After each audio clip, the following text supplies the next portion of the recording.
Beneath the shadows of forgotten forests and across barren plains, long before coins clinked in purses or paper held the promise of kings, humanity asked a question that still haunts us today. What is value, and how do we measure it?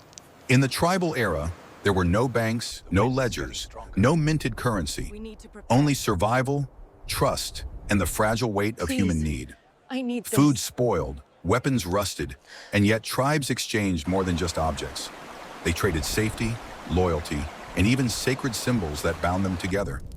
A shell could be worth a life, a stone could command respect, and a ritual gift might decide peace or provoke bloodshed. To the outsider, it might seem primitive. To those who lived it, these objects were not just things, they were power, memory, and survival itself. This is the untold story of money before money, when every exchange was a gamble with fate. Long before coins gleamed under the rule of kings or merchants scribbled accounts into ledgers, human value was measured in something far older: trust. In the tribal era, survival was the only economy, and barter was its first fragile experiment. Imagine a hunter returning from the wilderness, carrying fresh meat dripping with blood and smoke. He needed fire, or shelter, or tools, and the only way to obtain them was through exchange. Yet in this world, trade was not guided by markets or laws. It was guided by memory. Would this man honor his word? Would the tribe remember his generosity or his betrayal? Every exchange was a gamble, not just of goods, but of reputation. When one tribe met another, the exchange of items was as dangerous as it was necessary. A carved spearhead traded for dried fish could forge an alliance or ignite suspicion. There was no universal value, no fixed worth. Instead, worth shifted like the wind. Meat was precious after famine, stones sacred after war, and cloth invaluable when the cold pressed down from the mountains. Barter was more than trade. It was a measure of loyalty, of survival, of who could be trusted when everything else could be lost. To give was to prove you were part of the tribe. To receive was to accept a silent bond, a promise etched into memory rather than stone. This was the earliest economy, raw, unstable, built on need and sealed by human memory. It was here in these shadowed exchanges that the idea of money was born, not in metal, but in trust. After the fragile beginnings of barter, tribes discovered that not all goods held equal weight. Food rotted, meat spoiled, hides tore, but some objects endured. They shimmered, they resisted decay, they carried a mystery that ordinary items could not. Seashells carried inland far from the shore became treasures of proof. Proof of distance, proof of connection, proof of effort. Stones carved from obsidian, jade, or quartz did more than cut and gleam. They symbolized survival itself, a material rare enough to command respect.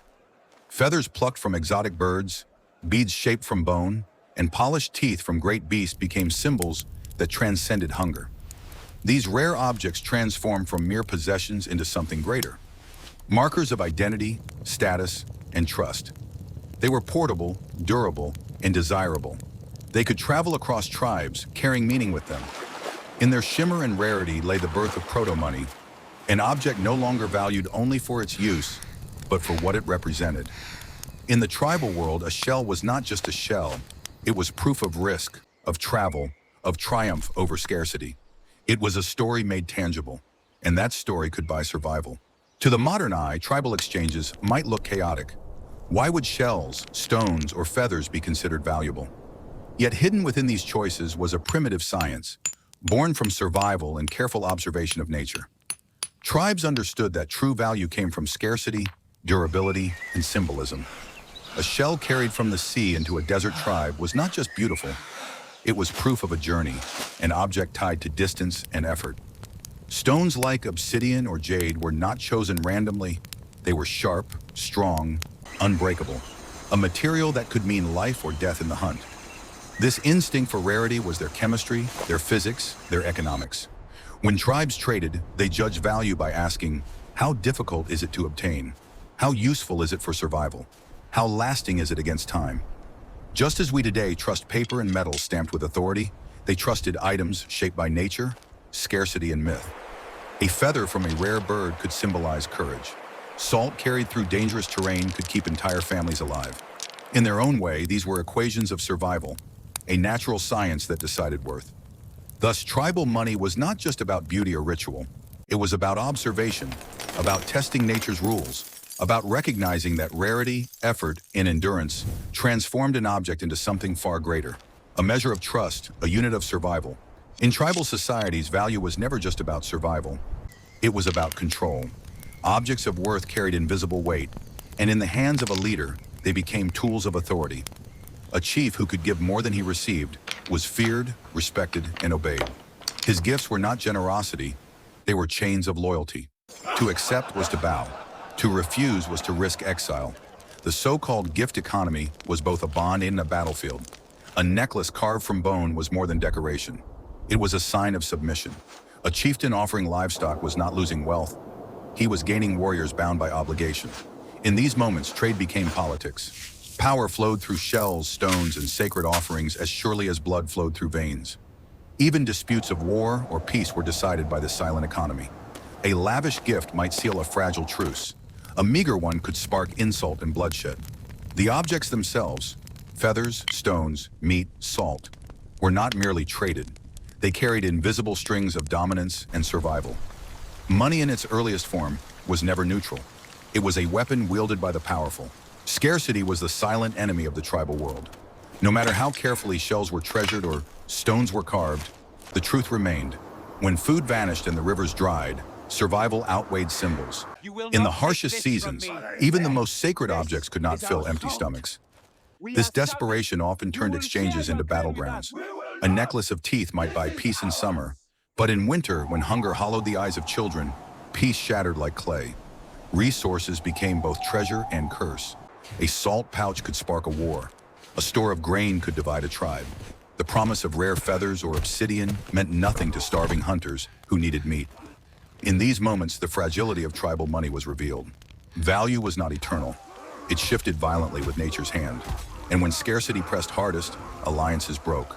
Families turned against one another, and blood soaked the very ground where trade once thrived. Here lay the darkest truth of proto-money. It could unite, but it could just as easily divide. Scarcity was the great equalizer, and often the great destroyer. Long before minted coins clinked in the hands of emperors or paper carried the seal of kings, the first economies were written in shells, stones, and fragile promises. The tribal world taught humanity its most brutal lesson, that value is never fixed, it bends with survival, power, and scarcity. What began as barter in the shadows of forests grew into sacred tokens that held tribes together, or tore them apart. The gift economy forged loyalty and dominance, while scarcity revealed its darkest weakness. Yet from these primitive exchanges, the idea of money was born.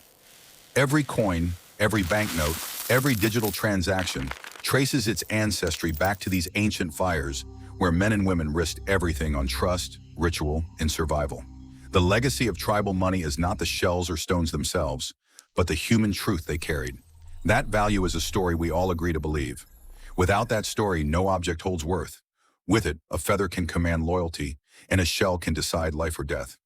This was the first currency, fragile, symbolic, and powerful. The invisible thread that has tied human destiny together ever since.